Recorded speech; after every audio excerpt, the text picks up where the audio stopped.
Third is widows peak, ठीक है, widows peak होता है पैटर्न ऑफ हेयर का पैटर्न होता है। Hello students, welcome back to NEET exam crack. I hope you all are doing well and you all are fit, fine and healthy. So आज की बेटा हमारी वीडियो है video number 11 of most confusing topic series for NEET 2021 revision. और आज की video में हम बात करेंगे how to solve any pedigree in seconds. किस तरह से, किन रूल्स को आप स्टडी करके पेडिग्री के क्वेश्चंस को बहुत ही आसानी से आप इसे सॉल्व कर सकते हैं, ठीक है। इससे पहले वाली जो वीडियो नंबर 10 है उसमें मैंने आपको बताया था इजीएस्ट ट्रिक और easiest way to solve pedigree, ठीक है। ये है कुछ रूल्स, ये बहुत डिटेल में रूल हैं कुछ, जहां से, और साथ ही साथ यहाँ पे मैंने हर एक डिजीज के एग्जांपल्स भी दिए हैं कि ऑटोसोमल डोमिनेंट कौन सी है, ऑटोसोमल रिसेसिव कौन सी है। इसके बाहर कोई भी लाइन आपसे नहीं पूछी जाएगी पेडिग्री के क्वेश्चंस में, ठीक है। तो चलिए फिर आज का वीडियो स्टार्ट करते हैं। और अगर आपने प्रीवियस वीडियो नहीं देखी है तो उसका लिंक मैं आपको आई बटन और डिस्क्रिप्शन बॉक्स में दे रही हूँ, वहां जाकर आप देख सकते हैं, ठीक है। तो हमारा आज का टॉपिक है solve any pedigree in seconds. This is #2, मतलब सेकंड वीडियो है। इससे पहले एक वीडियो और है, उसमें हमने पढ़ा था how to solve any pedigree easiest way में, ठीक है। तो उसका भी लिंक मैं आपको आई बटन में दे दूंगी। सबसे पहले देखिए, डिजीज है ऑटोसोमल डोमिनेंट। अगर ऑटोसोमल डोमिनेंट डिजीज होती है तो क्या क्या रूल्स होते हैं। सबसे पहला रूल देखो, अनअफेक्टेड पीपल ऑलवेज रिसेसिव होंगे, मतलब जिनको डिजीज नहीं है वो हमेशा क्या होंगे, रिसेसिव। स्मॉल ए, उनका जीनोटाइप हमेशा क्या होगा, रिसेसिव। क्योंकि अगर ऑटोसोमल डोमिनेंट डिजीज है तो अगर एक भी कैपिटल ए आ गया, मतलब ये वाली कंडीशन या फिर ये वाली कंडीशन, तो इसका मतलब है डिजीज्ड होगा वो। और नॉर्मल किसको बोलेंगे, जिसके पास दोनों के दोनों स्मॉल ए हो, ठीक है। तो जो अफेक्टेड होते हैं उनका हमेशा जीनोटाइप या तो ये होता है या ये होता है ऑटोसोमल डोमिनेंट में, और जो नॉर्मल होता है उनका स्मॉल ए होता है, ठीक है। केस 1 देखिए, वन पेरेंट अगर नॉर्मल है और दूसरा अफेक्टेड है, एक पेरेंट है जैसे मदर या फादर में से कोई भी, एक नॉर्मल है और एक अफेक्टेड है, ऑल चिल्ड्रन अफेक्टेड। अगर सारे के सारे इन दोनों पेरेंट से अगर सारे के सारे पेरेंट मतलब प्रोजेनीज अफेक्टेड हो गए, इसका मतलब क्या होगा, उस पेरेंट का जो अफेक्टेड वाला था उसका जीनोटाइप क्या था, कैपिटल ए।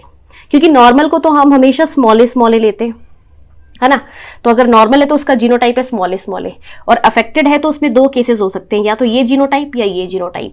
तो पहले केस में बोल रहा है ऑल चिल्ड्रंस आर अफेक्टेड। ऐसा कब हो सकता है, सारे के सारे चिल्ड्रंस कब अफेक्ट हो सकते हैं, जब पेरेंट का जो अफेक्टेड है उसका जीनोटाइप कैपिटल ए हो, तभी तो सभी में ये वाला आएगा अफेक्टेड, और किसी केस में तो हो ही नहीं सकता, ठीक है। तो अगर सारे के सारे जो है अफेक्टेड होंगे तो पेरेंट का जीनोटाइप होगा कैपिटल ए। बट अगर only some children are affected then the genotype of parent is capital A small A. इसका क्या होगा, कैपिटल ए स्मॉल ए। समझ आ रहा है। तो ये चीज आपको याद रखनी है। मैं आपको दिखा देती हूँ, अगर पेरेंट का ये जीनोटाइप हुआ और जो नॉर्मल वाले का है ये हुआ, तो फिर इसमें दो ही तो अफेक्टेड होंगे ना बेटा, ये देखो, बाकी दो तो नॉर्मल होंगे, ये दोनों तो नॉर्मल है और ये दोनों अफेक्टेड है बस, ठीक है। इसकी और डिटेल ना पहले वाली वीडियो में मैंने समझा रखी है, क्रॉस बनवा के, वहां पे आप जाके देख सकते हैं। अब यहाँ पे देखिए examples of some autosomal dominant disease कौन कौन से हैं, ये आप नाम याद रख लीजिए, अपने सिलेबस में है, वही मैंने नाम लिखवाए हैं, एक्स्ट्रा कुछ भी नहीं है। Myotonic dystrophy, Huntington Korea disease, third is widows peak, ठीक है। विडोज पीक होता है पैटर्न ऑफ हेयर का पैटर्न होता है। एंड देन टंग रोलर मतलब जो लोग अपने टंग रोल कर पाते हैं उसको, वो एक डोमिनेंट ट्रेट है, ठीक है। साथ ही साथ इसमें आप कर्ली हेयर्स भी बोल सकते हो, कर्ली हेयर जो है that is also a dominant trait. Next आइए एक्स लिंक्ड डोमिनेंट। ये तो ऑटोसोमल डोमिनेंट था, अब है एक्स लिंक्ड डोमिनेंट। तो एक्स लिंक्ड डोमिनेंट है, इसका मतलब है एक्स क्रोमोसोम पे वो अलील है जो डिजीज कॉज करेगी, ठीक है। All daughters of affected males are affected. Male के पास होता है बेटा, मेल के पास XY क्रोमोसोम है, ठीक है। तो अगर एक्स क्रोमोसोम पे, क्योंकि डिजीज कैसी है, एक्स लिंक्ड डोमिनेंट, अगर एक्स क्रोमोसोम पे वो डिजीज है तो डॉटर में तो जाएगी ही, बिकॉज फादर जो है डॉटर के अंदर क्या देता है, एक्स, है ना, और मदर से भी क्या आता है, एक्स, तब जाके डॉटर बनती है ना। तो daughter receive x from father and x from mother, तभी तो वो बनती है। तो फादर के पास तो एक ही एक्स है, वो देगा तो डिजीज तो पक्का जाएगी ही जाएगी, ठीक है।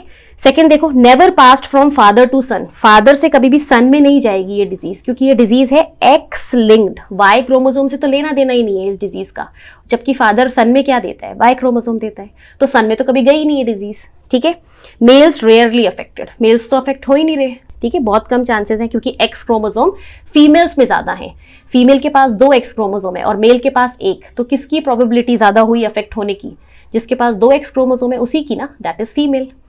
अफेक्टेड फीमेल, अब जो फीमेल अफेक्टेड है, ठीक है, कोई भी फीमेल है उसके पास डिजीज है, ये डिजीज मैंने डॉट डॉट से दिखाई है, तो वो सन को भी दे सकती है और वो डॉटर को भी दे सकती है, दोनों को दे सकती है, क्योंकि मदर से जो एक्स क्रोमोसोम है वो डॉटर में भी जाता है और सन में भी जाता है, क्योंकि मदर के पास है ही एक्स क्रोमोसोम, दूसरा है ही नहीं, ठीक है ना। तो ये इसमें क्या होगा, 50% अफेक्टेड एंड 50% नॉर्मल प्रोजेनी होने के चांसेस है। अगर एक एक्स क्रोमोसोम पे होगी तो 50% अफेक्टेड होंगे, 50% normal.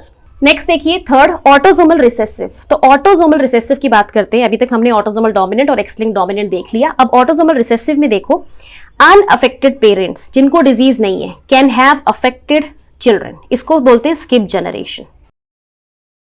This is called skip generation, मतलब पेरेंट्स नॉर्मल हैं, ये देखिए, बट प्रोजेनीज में डिजीज आ गई। अब सारे प्रोजेनीज में जरूरी नहीं है, किसी एक में या 2 में ऐसे। इस कंडीशन को जैसे ही आप पेडिग्री में देखो कि पेरेंट्स तो नॉर्मल है बट प्रोजेनी अफेक्टेड है, उसको आप डायरेक्टली टिक कर दीजिए कि ये ऑटोसोमल रिसेसिव है। इसको स्किप जनरेशन बोलते हैं। स्किप जनरेशन का मतलब है इस वाली जनरेशन, पेरेंट जनरेशन में डिजीज नहीं थी बट डॉटर जनरेशन में, प्रोजेनी वाली जनरेशन में डिजीज आ गई, ठीक है।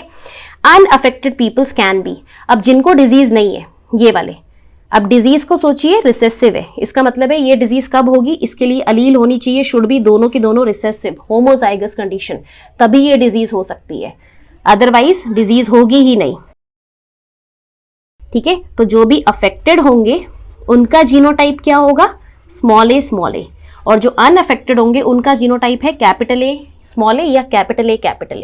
क्योंकि इस कंडीशन में देखिए हेट्रोजाइगस में रिसेसिव ए तो एक्सप्रेस कर ही नहीं पाएगा, तो डिजीज हो ही नहीं पाएगी, तो ये अनअफेक्टेड रह जाएंगे, और ये कैपिटल ए में तो रिसेसिव अलील ही नहीं है, तो डिजीज कैसे हो जाएगी, ठीक है। तो जो भी अफेक्टेड होगा उनका स्मॉल ए और अनअफेक्टेड का ये वाला। इसमें एग्जाम्पल है PKU phenylketonuria, cystic fibrosis, sickle cell anaemia and tongue non roller. जैसे वहां पे टंग रोलर डोमिनेंट ट्रेट था, tongue non roller is a recessive trait. And next आप लोग स्ट्रेट हेयर्स भी बोल सकते हैं, जैसे वहां पे कर्ली हेयर्स मैंने बोला था, यहाँ पे स्ट्रेट हेयर जिन लोगों के होते हैं वो रिसेसिव ट्रेट होता है, ठीक है। नेक्स्ट देखो एक्स लिंक्ड रिसेसिव। अब एक्स लिंक्ड रिसेसिव में हमेशा क्रिस क्रॉस इनहेरिटेंस होता है। क्रिस क्रॉस का मतलब है जो मदर है वो पहले डिजीज देगी सन में और सन से जाएगी ग्रैंड डॉटर में, ग्रैंड डॉटर। तो आप देखिए मदर और ग्रैंड डॉटर सेम सेक्स के हैं, दैट इज फीमेल, दोनों फीमेल हैं, बट फीमेल से डायरेक्टली डिजीज फीमेल में नहीं आ रही, मेल की मदद ले रही है बीच में, है ना, ऑपोजिट सेक्स का इन्वॉल्वमेंट है, इसको बोलते हैं criss cross inheritance, this is called criss cross. Similarly अगर फादर से डिजीज डायरेक्टली सन में ना जाए, पहले डॉटर में जाए और डॉटर से फिर ग्रैंड सन में जाए, इसको भी बोलते हैं क्रिस क्रॉस। तो क्रिस क्रॉस का मतलब होता है सेम सेक्स से सेम सेक्स में नहीं जा रही है, ऑपोजिट सेक्स का इन्वॉल्वमेंट है बीच में। तो ये जब भी आप देखो कि मेल अफेक्टेड है फिर आगे डॉटर में गई और फिर वापस मेल में गई, तो वो एक्स लिंक्ड रिसेसिव होता है। All sons of carrier females are affected, ठीक है, जितने भी सन्स हैं, देखो ये है सन ऑफ, और ये फीमेल कैसे काम करेगी, यहाँ पे ये डॉटर काम कर रही है, फीमेल काम कर रही है एज अ कैरियर। इसको खुद को डिजीज नहीं है, पर ये आगे अपने सन में डिजीज दे सकती है, ठीक है। तो ये है एक्स लिंक्ड। क्यों नहीं है, क्योंकि इसके डॉटर के पास 2 एक्स क्रोमोसोम है, तो अगर एक पर आया होगा तो उसको डिजीज थोड़ी होगी, वो कैरियर बनेगी, जब 2 एक्स क्रोमोसोम पे आएगी तभी वो अफेक्टेड बनेगी। तो ऑल सन्स, इसकी जो सन है ये सारे अफेक्टेड होंगे, ठीक है। वेरी कॉमन इन मेल्स में ये ज्यादा कॉमन है बिकॉज मेल्स में only 1 X chromosome is there. तो अगर उनके पास डिजीज वाली अलील आ गई तो होगी डिजीज, वो बच नहीं सकते। जबकि फीमेल्स के पास 2 क्रोमोसोम्स हैं, फीमेल में क्या है 2 एक्स क्रोमोसोम, तो फीमेल में अगर 1 एक्स पे आएगी तो वो कैरियर बनेगी और दोनों पर आएंगी तब वो डिजीज बनेगी, है ना। तो मेल में होने के चांसेस ज्यादा है। Example is haemophilia and colour blindness, ये इसके एग्जाम्पल्स हैं, ठीक है, हीमोफीलिया, कलर ब्लाइंडनेस। नेक्स्ट देखिए वाई लिंक ट्रेट्स। तो वाई लिंक ट्रेट्स जो होते हैं, ये वाई क्रोमोसोम सिर्फ और सिर्फ ओनली मेल्स में ही तो मिलता है बेटा, फीमेल्स में तो ये मिलता नहीं है, ओनली मेल्स का फीचर है ये। तो वाई लिंक ट्रेट्स जो होंगे transmitted only among males, male से मेल, फादर से सन में, फिर सन से ग्रैंड सन में, ऐसे जाएंगे, ठीक है। इसके जो एग्जांपल्स हैं वो है हाइपरट्राइकोसिस। हाइपरट्राइकोसिस मतलब ईयर जो होता है उसमें हेयर्स की ग्रोथ हो जाती है। आप लोगों ने देखा होगा अपने फादर के या ग्रैंड फादर के ईयर्स पे जो है हेयर्स ग्रो करने लग जाते हैं, वो सिर्फ मेल्स में होता है, ऐसा फीमेल्स में नहीं होता। कुछ फीमेल्स में अगर आप ऐसा देखने को मिलता है अगर आपको, तो दैट इज हार्मोनल इम्बैलेंस, वो कोई हाइपरट्राइकोसिस नहीं है, ठीक है, hairy years. Next is TDF, testis determining factor, जो कि टेस्टिस की फॉर्मेशन करवाता है। ये सिर्फ मेल्स में होता है, ये फीमेल्स में नहीं है, ठीक है। तो ये कुछ रूल्स हैं, गोल्डन रूल्स, जिनको पहचान कर आप डिजीज का पता लगा सकते हैं, जिनको स्टडी करके कि कौन से डिजीज है। ये गोल्डन रूल्स है, इनके बाहर कुछ भी नीट में नहीं आता है क्वेश्चन, ठीक है। तो इनको आप तैयार कर लीजिए अच्छे से, जो भी क्वेश्चन आएंगे आपके सारे क्वेश्चन यहाँ से कवर हो जाएंगे, राइट। तो अब इस वीडियो में सिर्फ इतना ही। अगर आपको अभी भी कोई डाउट है आप मुझसे कमेंट सेक्शन में पूछ सकते हैं, और अगर आप चाहते हैं कि मैं आपकी नीट 2021 के रिवीजन को आसान बनाऊं और किसी और टॉपिक पे वीडियो लेकर आऊं, तो do let me know in comment section. जिस भी टॉपिक पे आपको प्रॉब्लम आ रही है बायो के, आप मुझे बता सकते हैं, मैं आपको उसको एक्सप्लेन कर दूंगी, ठीक है। तो फिर हम मिलते हैं नेक्स्ट वीडियो में, तब तक पढ़ाई करते रहिए, अपना ख्याल रखिए, all the very best and thank you so much for watching. Stay blessed, stay happy.